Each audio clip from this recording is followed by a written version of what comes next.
So click the back button, that brings up your menu, and then if you click the thumb wheel forward and then across to Navi, click Navi, select Navi.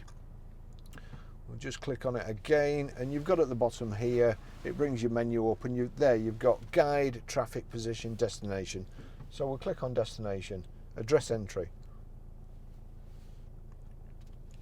At the bottom here, you've got map, country, town, street, number, start. At the bottom, the very bottom row, you've got back, postcode, centre, junction, POI, points of interest.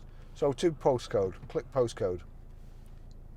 And then here, it's on the alphabet. So we're Grosvenor Garage, Chorley Road, Watneydale, Preston, PR. And it's defaulted to numbers, which not all of them do, so this is quite good.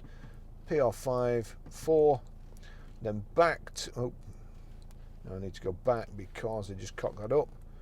So if you do that, it goes back to the menu, but I need to go to J and then S. So Grosvenor Garage, Chorley Road, Watneydale, Preston, PR5, 4JS, click select, and then here you can either put a number in or just rotate the control to start. So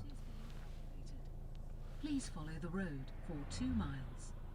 So there you go, that's how you set the sat nav.